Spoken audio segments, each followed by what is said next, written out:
অর্থবহ স্বপ্ন দেখার 4 নম্বর সাইন হচ্ছে শেষ রাতের স্বপ্ন সাধারণত অর্থবহ হয়, অর্থাৎ last 1/3 of the night.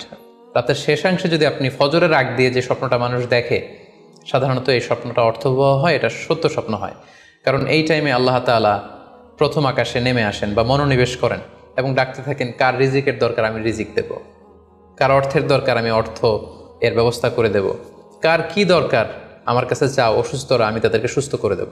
So ওই টাইমে আল্লাহ তাআলার বিশেষ একটা রহমত পৃথিবীতে নেমে আসে, ফলে শেষ রাতের স্বপ্ন সাধারণত অর্থবহ স্বপ্ন হয়।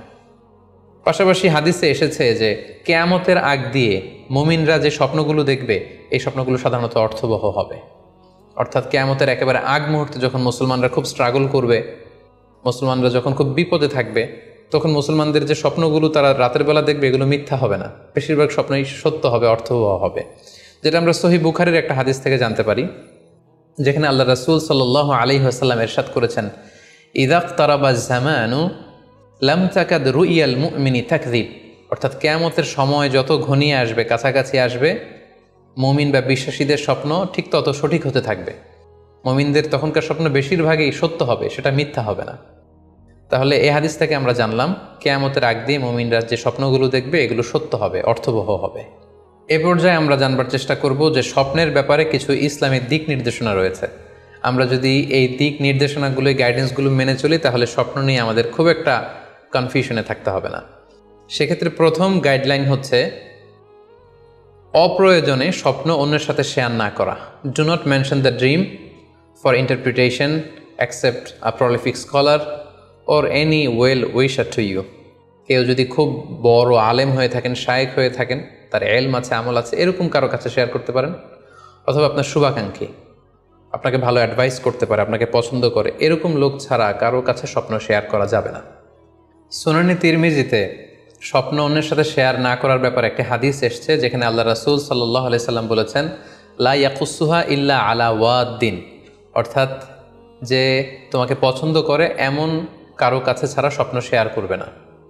অথবা আউজি রাইন, এমন লোক যে ডিসিশন দিতে পারে, he can advise you, he can provide you the right decision, এরকম লোক যদি আপনার কাছের শুভাকাঙ্ক্ষীদের মধ্যে থেকে কেউ থেকে থাকে, আপনি তার সাথে শেয়ার করতে পারেন। ওয়ালা ইউহাদ্দিসু বিহা ইল্লা লাবিবান আও হাবিবান, সে আপনার হাবিব, সে আপনার বন্ধু, সব কাছের লোক, বজম ফ্রেন্ড, আপনার শুভ কামনা করে সব সময়, এই জাতীয় লোকের কাছে আপনি স্বপ্ন শেয়ার করতে পারেন। অন্য এক বর্ণনায় এসেছে, ওয়ালা ইয়াকুসুর রুইয়া ইল্লা আলা আলিমিন আও নাসিহ, স্বপ্ন শেয়ার করতে হলে ভালো আলেমের কাছে শেয়ার করো, অথবা নাসিহ, যে তোমাকে ভালো অ্যাডভাইস করতে পারবে, উপদেশ দিতে পারবে, এরকম কারো কাছে শেয়ার করো, অন্য কারো কাছে নয়। সুনানে তিরমিজিতে এ ব্যাপারে একটি বাব রচনা করা হয়েছে, যে বাবু লা তাকুসুর রুইয়া ইল্লা আলা আলিম আও নাসিহ, আলেম বা শুভাকাঙ্ক্ষী নসিহতকারী ছাড়া কারো কাছে স্বপ্ন শেয়ার করা যাবে না। এর কারণ হচ্ছে, আমরা আগেই বলেছি যে আপনি স্বপ্নে যদি ভালো কিছু দেখে থাকেন, এটা এমন কারো কাছে যদি শেয়ার করেন যে আপনাকে পছন্দ করে না, তাহলে আপনি হিংসার শিকার হতে পারেন। সেক্ষেত্রে আমরা সূরা ইউসুফের 5 নম্বর আয়াতের কথা খেয়াল করতে পারি, যেখানে ইউসুফ আলাইহিস সালাম বলেছিলেন যে ইয ক্বালা ইউসুফু লি আবিহি ইয়া আবাতি ইন্নী রাআইতু আহাদা আশারা কাওকাবান ওয়াশ শামসা ওয়াল কমারা রাআইতুহুম লি সাজিদিন ক্বালা ইয়া বুনাইয়া লা তাকসুস রুইয়াকা আলা ইখওয়াতিকা ফায়াকিদু লাকা কাইদা। ছোট্ট ইউসুফ আলাইহিস সালাম তিনি স্বপ্নে দেখলেন যে চন্দ্র, সূর্য এবং আকাশের 11টা তারা সব কিছু ওনার সম্মানে সিজদায় লুটিয়ে পড়েছে।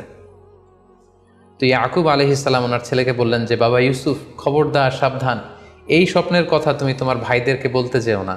যদি তুমি তোমার ভাইদের সাথে এই চমৎকার স্বপ্নের কথা শেয়ার করো, তাহলে ফায়াকিদু লাকা কাইদা, তারা তোমাকে নিয়ে হিংসা করবে, ষড়যন্ত্র করবে। তাহলে আমরা বুঝলাম যে যার তার কাছে চাইলে আমরা স্বপ্ন শেয়ার করতে পারবো না, বরং এক্ষেত্রে বুঝে শুনে সাবধানে শেয়ার করতে হবে। এক্ষেত্রে মুস্তাদরেকে হাকিমে একটি চমৎকার হাদিস উল্লেখ হয়েছে, সেটি হচ্ছে কেন যে কারো কাছে স্বপ্ন শেয়ার করা যাবে না, করলে সমস্যা কি।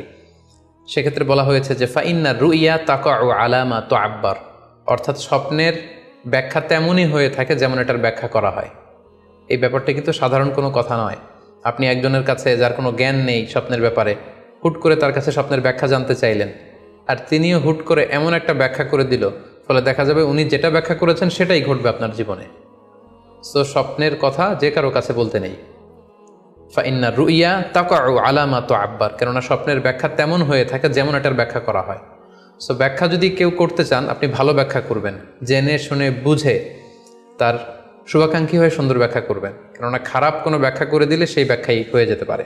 স্বপ্নের কথা কেন যে কোনো মানুষের কাছে শেয়ার করতে নেই, তার কারণ হিসেবে আমরা সুনানে দারমির একটি হাদিসকে এখানে উল্লেখ করতে পারি, যে হাদিসটিকে ইবনু হাজার আল আসকালানি উনি ওনার ফাথুল বারিতে হাসান বলে উল্লেখ করেছেন। আল্লাহ রাসূল সাল্লাল্লাহু আলাইহি ওয়াসাল্লামের কাছে মদিনাতে প্রায় একজন নারী এসে স্বপ্নের ব্যাখ্যা জানতে চাইতেন।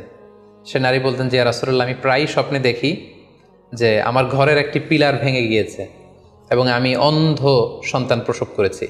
এই নারীর স্বামী ছিল ব্যবসায়ী এবং সারা বছর ব্যবসার কারণে বিভিন্ন জায়গায় তিনি ঘুরে বেড়াতেন এবং যখন ফিরে আসতেন যাওয়ার সময় তিনি স্ত্রীকে প্রেগনেন্ট অবস্থায় রেখে যেতেন, অর্থাৎ গর্ভবতী, আর এই বাচ্চাকে পেটে নিয়ে এই নারী সবসময় এই স্বপ্ন দেখতে থাকতেন। তো রাসূল সাল্লাল্লাহু আলাইহি ওয়াসাল্লাম স্বপ্নের ব্যাখ্যা বললেন, তুমি চিন্তা করো না, তোমার স্বামী সহি সালামতে ফিরে আসবে এবং তুমি সুন্দর সন্তান প্রসব করবে, ভালো সন্তান। এভাবেই চলছিল, যতবার তার স্বামী ফিরে আসে, সুস্থভাবে ফিরে আসে এবং সে সুন্দর সন্তান জন্ম দিচ্ছিল। হঠাৎ একবার সে নারী আল্লাহ রাসূল সাল্লাল্লাহু আলাইহি ওয়াসাল্লামের বাসায় এসে দেখলেন যে আল্লাহ রাসূল সাল্লাল্লাহু আলাইহি ওয়াসাল্লাম ঘরে নেই। আম্মাজান আয়েশাকে তিনি বললেন যে, আমি সবসময় এরকম স্বপ্ন দেখি। তখন আম্মাজান আয়েশা বললেন, তাহলে এই স্বপ্নের ব্যাখ্যা জানার জন্যই তুমি রাসূল সাল্লাল্লাহু আলাইহি ওয়াসাল্লামের কাছে আসো, তুমি কি স্বপ্ন দেখো? তখন সে নারী আম্মাজান আয়েশার কাছে খুলে বললেন যে, আমি স্বপ্নে দেখি যে আমার ঘরের একটি পিলার ভেঙে গিয়েছে আর আমি একটি অন্ধ সন্তান প্রসব করেছি। একথা শুনে আম্মাজান আয়েশা রাদিয়াল্লাহু তাআলা আনহা অবাক হয়ে গেলেন। তিনি বললেন, তাই নাকি?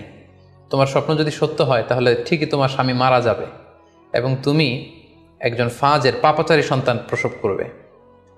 ঠিকই দেখা গিয়েছিল, তার পরের বছর তার স্বামী যখন আসলো, জীবিত আসতে পারেনি, তার স্বামী ইন্তেকাল করেছিল এবং এই নারী যে সন্তান প্রসব করেছিল সেটি ছিল একটি পাপাচারী সন্তান।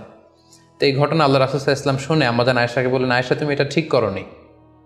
তুমি যদি কখনো কারো স্বপ্নের ব্যাখ্যা করো, তুমি ভালো ব্যাখ্যাটা করবে, কখনো মন্দ দিক থেকে ব্যাখ্যা করবে না। হয় চুপ থাকবে, ব্যাখ্যাই করতে যাবে না, আর যদি স্বপ্নের ইন্টারপ্রিটেশন তুমি করতে চাও তাহলে ভালো ব্যাখ্যাটা করবে। সম্মানিত, শুধু এজন্য যে কারো কাছে আমরা চাইলেই স্বপ্নের কথা জানাতে পারি না, বরং সে যদি আপনার শুভাকাঙ্ক্ষী হয়, সে যদি স্বপ্ন ব্যাখ্যায় পারদর্শী হয়, সে যদি ভালো আলেম হয়, তাহলে তার কাছে আপনি স্বপ্নের ব্যাখ্যা জানতে চাইতে পারেন। এক্ষেত্রে আমরা ইমাম মুহাম্মদ ইবনে সিরিনের আরও একটি চমৎকার ঘটনার কথা উল্লেখ করতে পারি। মুহাম্মদ ইবনে সিরিন উনি ছাত্রদেরকে নিয়ে একবার তালিম দিচ্ছিলেন। এ সময় হঠাৎ এক নারী এসে বললেন যে, আমি স্বপ্নের ব্যাখ্যা জানতে চাই, মুহাম্মদ ইবনে সিরিন কোথায়? ছাত্ররা বলল, উনি একটু বাইরে গিয়েছেন। আপনি স্বপ্নে কি দেখেছেন? মহিলাটি বলল যে, আমি স্বপ্নে দেখেছি আমার ছেলে সাগর থেকে শুধু পানি পান করছে। হঠাৎ সেই মজলিস থেকে এক ছাত্র বলল, তাই নাকি? আপনি যদি এই স্বপ্ন দেখে থাকেন তাহলে আপনার বাচ্চাটা মারা যাবে। ইমাম মুহাম্মদ ইবনে সিরিন পরবর্তীতে যখন আসলেন, এসে ছাত্রদের কাছে যখন জানতে পারলেন, তখন তিনি বললেন যে, তুমি কেন এই স্বপ্নের ব্যাখ্যা করেছ? কারণ সাগরের লোনা পানি এটা যে সবসময় অযোগ্য, পানের অযোগ্য, ব্যাপারটা এমনটা নয়। সাগরের ভেতরে তো মণিমুক্তাও আছে। বরং আমি হলে ব্যাখ্যা করতাম যে, তোমার ছেলে সাগর থেকে পানি খাচ্ছে, তোমার ছেলে অনেক বড় আলেম হবে। কিছুদিন পরে আরেক লোক এসে মুহাম্মদ ইবনে সিরিনের কাছে জানতে চাইলেন যে, আমি স্বপ্নে দেখছি যে আমার ছেলে সাগর থেকে শুধু পানি নিয়ে খাচ্ছে। তিনি বললেন, আশা করা যায় তোমার ছেলে অনেক বড় আলেম হবে।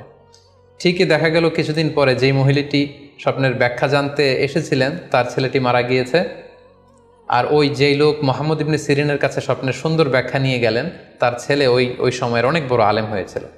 এজন্য সম্মানিত শুধু যে কারো কাছে স্বপ্নের ব্যাখ্যা জানতে চাইতে নেই, আর স্বপ্নের ব্যাখ্যা যদি করতে হয় ভালো ব্যাখ্যা করতে হবে, তা না হলে চুপ থাকতে হবে।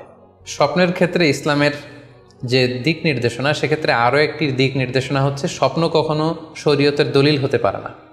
কেবলমাত্র নবীদের স্বপ্নই হচ্ছে ওহী, কিন্তু আমরা যারা সাধারণ মুসলমান, আমাদের স্বপ্ন কখনো শরীয়তের দলিল হতে পারে না।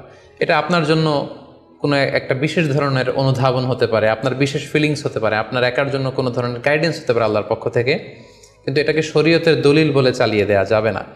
আমরা প্রায় শুনি অমুক পীর সাহেব একটা স্বপ্ন দেখেছেন এবং তার মুরিদেরা এই স্বপ্নের আলোকে বিভিন্ন কাজ করতে শুরু করেছেন, এটাকে শরীয়তের অংশ মনে করে। খুব রিসেন্টলি করোনা ভাইরাস আউটব্রেকের টাইমে মামুন মারুফ নামে এক ছেলের স্বপ্নের কথা আমরা শুনেছিলাম, যে ইটালিতে সে স্বপ্ন দেখেছে করোনা ভাইরাসের সাথে কথা বলেছে। আসলে এই জাতীয় স্বপ্ন কখনো শরীয়তের কোনো সোর্স বা এভিডেন্স হতে পারে না। খুব রিসেন্টলি বুয়েট থেকে পাশ করা মুশতাক মোহাম্মদ আরমান নামে একজন লোকের কথা আমরা শুনেছি যে তিনি দাবি করেছেন তিনি ইমাম মাহাদি, এবং তিনি দাবি করেছেন যে স্বপ্নে তাকে আল্লাহ তাআলা ইমাম মাহাদি বলে পরিচয় করিয়ে দিয়েছে, ফলে লোকজন এসে তার হাতে বায়াত হচ্ছে। অথবা অনেকে দাবি করে থাকেন যে স্বপ্নে তিনি ফকিরি পেয়েছেন, স্বপ্নে এটা হয়েছে সেটা হয়েছে। এরকম কোনো ধরনের স্বপ্নই কিন্তু শরীয়তের অংশ, শরীয়তের দলিল বা এভিডেন্স হতে পারে না। এ পর্যায়ে আমরা জানবার চেষ্টা করব যে স্বপ্নে রাসূলুল্লাহ সাল্লাল্লাহু আলাইহি ওয়াসাল্লামকে দেখা প্রসঙ্গে অনেকে স্বপ্নে আল্লাহ রাসূল সাল্লাল্লাহু আলাইহি ওয়াসাল্লামকে দেখেন, এবং আসলে রাসূল সাল্লাল্লাহু আলাইহি ওয়াসাল্লামকে স্বপ্নে দেখেন কিনা এ ব্যাপারে তাদের মধ্যে অনেক প্রশ্ন থেকে থাকে।